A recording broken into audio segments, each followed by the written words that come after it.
Expressions. Algebra extends the tools of arithmetic, which were developed to work with numbers, so they can be used to solve real-world problems. This requires first translating words from your everyday language, such as English, Spanish, French, into mathematical expressions. Then, those expressions can be operated on with the tools originally developed for arithmetic. An expression may contain numbers such as 1, 2, -1, 0, 5, 10, 100, and so on and so forth, variables, X, Y, Z, any letter of the alphabet just representing the unknowns, and then mathematical operations such as addition, subtraction, multiplication, and division. So an example would be 4x plus 2. 4x plus 2 is an algebraic expression. It's made up of numbers, variables, and mathematical operations. So within an expression, we have a term, but what is a term? The terms of an expression are the parts of the expression which are separated by addition or subtraction. So the plus or minus sign preceding a term not only connects the term to the expression, but it's also a part of the term itself. The plus and minus we can't just ignore. But also, if the first term is positive, the plus sign is often omitted. We don't write the plus sign, but it is still part of the term. So let's look at 3 different expressions in this chart we're given. The first row, we have 4x plus 2. Second, we have 5x minus 7, and then we have -y minus 3. And we want to see what exactly the first terms are and the second terms, right? These are all 3 examples of 2-termed expressions. Let's see if we can break down. The first one's done for us, right? The first row of 4x plus 2.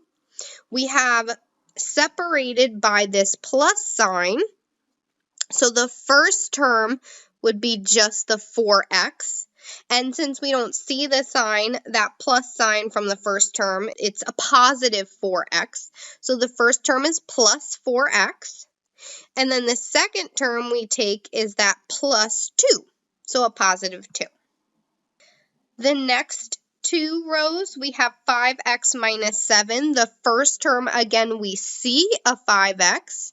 So since we don't have a negative sign out front, we assume it's positive. It's a plus 5x. And then we have minus 7. So the second term comes from both the sign and the number. We have -7. And then we have the third expression, -y minus 3. Now here, the first term does have the negative sign present.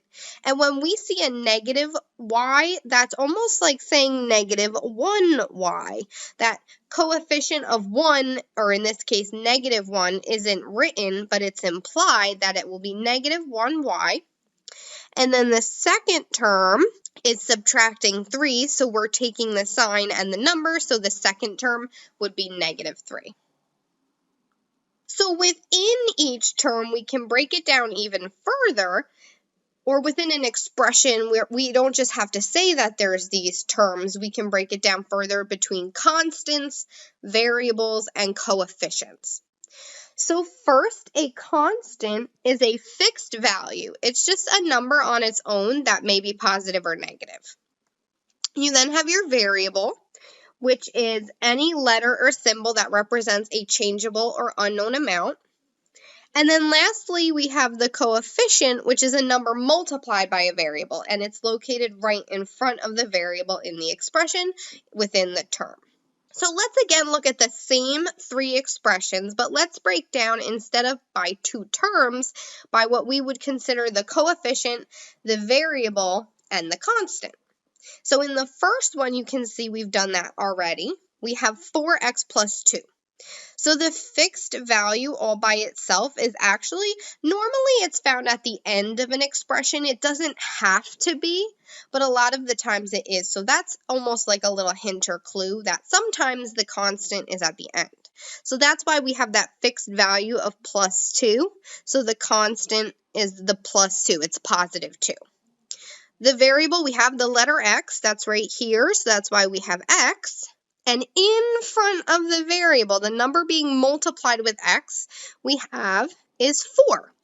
And because we don't see the sign since it's a part of the first term, we assume and we know it's a plus 4. It's a positive 4. So there's our coefficient of 4 multiplied with the variable x, and then there's a constant of plus 2. Looking at the next two rows, just finishing off our table.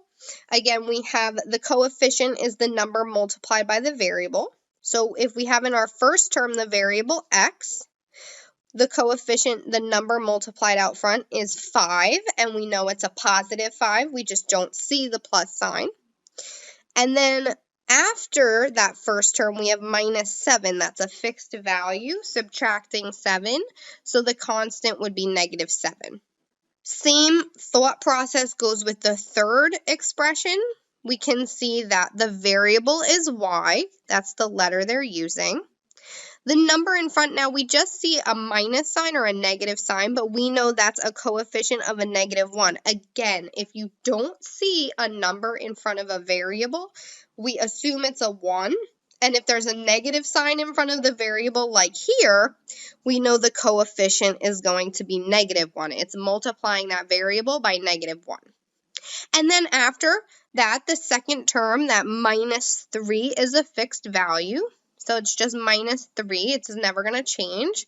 So that is going to be our constant. And because it's minus, that means it's going to be a negative 3. So with expressions, you can break down further to terms, and then you can even look deeper and further at constants, variables, and coefficients.